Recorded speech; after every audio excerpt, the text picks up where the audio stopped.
बच्चों welcome back to my YouTube channel learning student. तो आज हम लेके आए हैं जो क्लास 10th के बच्चे हैं उनके लिए, जो कि बायोलॉजी से है जैव प्रक्रम। ठीक है, और जैव प्रक्रम में हम देखेंगे श्वसन। टॉपिक क्या है हमारा? श्वसन। और श्वसन का ये हमारा वीडियो का जो है कि चौथा पार्ट है। ठीक, चलिए देखिए मानव में श्वसन की क्रियाविधि। ठीक है, इस पार्ट में देखेंगे मानव में श्वसन की क्रियाविधि। मानव में श्वसन प्रक्रिया को निम्नलिखित दो भागों में बांटा गया है। ठीक है, मानव में श्वसन की क्रिया को कितने भागों में बांटा गया है? तो दो भागों में बांटा गया है। कौन कौन सी? पहला है बाह्य श्वसन। ठीक है, पहला जो दो भागों में बांटा गया है, जिनमें से पहला है बाह्य श्वसन। अब बाह्य श्वसन क्या कहते हैं, इनको देख लेते हैं। बाह्य श्वसन के लिए सभी कशेरुकी जंतुओं जैसे सरीसृप, पक्षी तथा शतनी में बाह्य श्वसन अंग जैसे मेढक में त्वचा, मछलियों में गलफड़े, मनुष्य में फेफड़े आदि होते हैं। ठीक है, समझिए अब क्या कह रहा है। कह रहा है कि बाह्य श्वसन के लिए सभी कशेरुकी, देखिए कहने का मतलब है कि जितने कशेरुकी जंतु हैं, ठीक है, जितने भी कशेरुकी जंतु हैं क्या करते हैं? वो बाह्य श्वसन करते हैं। ठीक है, जैसे में सरीसृप पक्षी हुआ, वो बाह्य श्वसन करता है। सतनी में बाह्य श्वसन अंग जैसे आपके हो सकते हैं मेढक। ठीक है, मेढक अपने त्वचा से सांस लेता है, और मछलियाँ जो हैं वो किससे? गलफड़े से सांस लेती हैं, और मनुष्य भी जो है कि फेफड़े से ही क्या करता है? सांस लेता है। ठीक है, तो ये हमारे बाह्य श्वसन है। मछलियाँ, मनुष्य, मेढक, ये सभी जिस प्रकार से सांस लेते हैं त्वचा से, गलफड़े से, फेफड़े से, तो ये बाह्य श्वसन है। ठीक है, ये सभी कशेरुकीय जंतु है। उसके बाद दूसरा हमारा है श्वासोच्छ्वास। ठीक है, श्वासोच्छ्वास। अब देखिए ये क्या है? वायुमंडल से श्वसन अंगों द्वारा शुद्ध वायु O2 को ग्रहण करने तथा अशुद्ध वायु CO2 को बाहर निकालने की क्रिया को श्वासोच्छ्वास कहते हैं। यानी कहने का मतलब है जो हमारा ये वायुमंडल है, ठीक है, जो ये वायुमंडल है, इस वायुमंडल में श्वसन अंगों के द्वारा, जो श्वसन अंग होते हैं, ठीक है, जो भी श्वसन अंग होते हैं, उन श्वसन अंगों के द्वारा इस वायुमंडल में O2 को क्या करते हैं? हम ग्रहण करते हैं। ठीक है, श्वसन अंगों के द्वारा क्या करते हैं? O2 को यानी ऑक्सीजन को हम ग्रहण करते हैं, वायु को ग्रहण करते हैं, और अशुद्ध वायु जो होती है यानी कार्बन डाइऑक्साइड जो गैस होती है, उसे हम क्या करते हैं? बाहर निकालते हैं। इसी क्रिया को क्या कहते हैं? श्वासोच्छ्वास कहते हैं। ठीक है, तो आई होप बच्चा आप लोग समझ रहे होंगे कि बाह्य श्वसन और श्वासोच्छ्वास क्या होता है। ठीक है, अब हम देखेंगे फेफड़े की सामर्थ्य। फेफड़े की सामर्थ्य, ठीक है, ये क्या है? देखिए पहला है फेफड़े की सामर्थ्य में अवरीर या प्रवाटी आयतन। क्या है? अवरीर या प्रवाटी आयतन। अब ये क्या होता है, इसको समझिए। सामान्य श्वसन के दौरान, ठीक है, सामान्य श्वसन के दौरान एक बार में ली गई वायु या निकाली गई वायु का आयत प्रवाही आयतन कहलाता है। ठीक है, यानी कहने का मतलब है कि श्वसन के बाद, ठीक है, श्वसन के दौरान जब हम सांस लेते हैं तो उस टाइम एक बार में जितना हम वायु लेते हैं, ठीक, यानी हम जो सांस ले रहे हैं और एक बार सांस लेने में जितना हम वायु अंदर की ओर लेते हैं उतना ही वायु क्या होती है? बाहर निकल जाती है। ठीक है, उतनी ही वायु बाहर निकल जाती है। और वायु का आयत जो होता है, ठीक है, वायु का जो आयत होता है वो प्रवाही आयतन कहलाता है। वायु का जो आयत होता है वो प्रवाही आयत कहलाता है। ये जो है कि लगभग 500 ml होता है। ठीक है, ये कितना ml होता है? तो 500 ml होता है। जो हमारा है वो है उच्छ्वसन आरक्षित आयतन। ठीक है, अब देखिए ये क्या है? उच्छ्वस के बाद फेफड़ों में कुछ वायु रह जाती है। ठीक है, उच्छ्वस के बाद क्या होती है?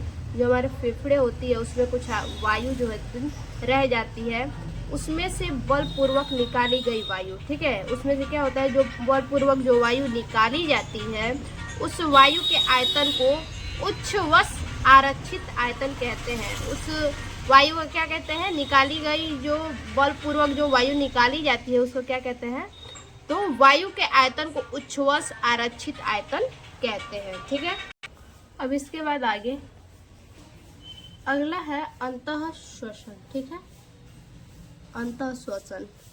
अंतःश्वसन आंतरिक आयतन। अब इसको देखिए, एक सामान्य अंतःश्वसन के बाद बलपूर्वक फेफड़ों के द्वारा ली जाने वाली वायु के आयतन को निःश्वसन आरक्षित आयतन कहते हैं।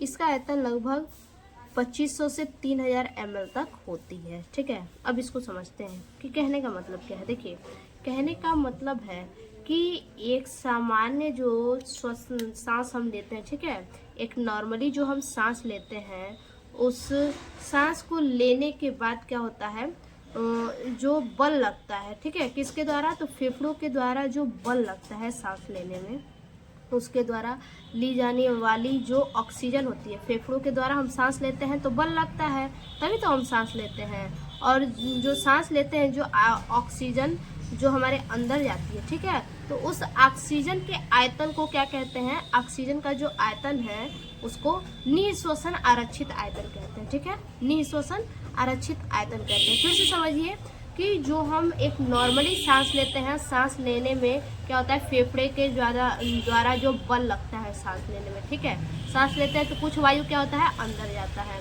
तो उसे हम क्या कहते हैं, उस वायु के आयतन को जो है कि निःश्वसन आरक्षित आयतन कहते हैं। इसका आयतन लगभग 2500 से 3000 ml तक होता है। ठीक, उसके बाद है क्रेब्स चक्र। अब देखिए क्रेब्स चक्र क्या होता है। इस चक्र के अंतर्गत होने वाली सभी क्रियाएं, ठीक है, ये जो चक्र है क्रेब्स चक्र, इनके अंतर्गत जितनी भी क्रियाएं होती हैं माइटोकॉन्ड्रिया के आधार द्रव में होती है। ठीक है, जितनी क्रियाएं होती हैं वो किस प्रकार से होती हैं, माइटोकॉन्ड्रिया की आधार द्रव्य में होती है। इन क्रियाओं में ग्लाइकोलाइसिस के फलस्वरूप ये जो क्रियाएं होती हैं, ठीक है, क्रेब्स चक्र की जो क्रियाएं होती हैं, इन क्रियाओं के फलस्वरूप बने पाइरोविक अम्ल के अणुओं के ऑक्सीजन की उपस्थिति में एक करके पूर्ण ऑक्सीजन होता है। यानी कहने का मतलब है कि एक चक्र के अंतर्गत जो क्रेब्स चक्र होता है, उसके एक चक्र के अंतर्गत जो होने वाली जितनी भी क्रियाएं हैं, ठीक है, वो क्रियाएं माइटोकॉन्ड्रिया के आधार द्रव्य में होती हैं। वो क्रियाएं कहाँ होती हैं, तो माइटोकॉन्ड्रिया के आधार द्रव्य में होती हैं।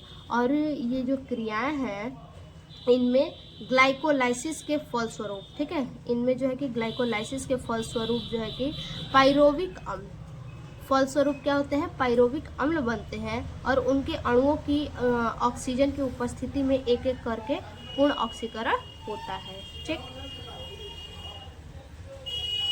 पाइरोविक अम्ल के दोनों अणु क्रेब्स चक्र में प्रवेश करने से पहले जो पाइरोविक अम्ल के अणु होते हैं, ठीक है, पाइरोविक अम्ल के अणु होते हैं, उसी में तो ऑक्सीजन की उपस्थिति में एक एक करके जो है कि पूर्ण ऑक्सीकरण होता है, तो उसी को बोला है कि पाइरोविक अम्ल के दोनों अणु क्या होते हैं, क्रेब्स चक्र में प्रवेश करने से पहले पाइरोविक अम्ल की एसिटिक को, जो पाइरोविक अम्ल में एसिटिक होता है, एसिटिक अम्ल होता है, उनको एंजाइम ए में परिवर्तित हो जाता है। ठीक है, किस में परिवर्तित होता है, तो एंजाइम ए में परिवर्तित होता है।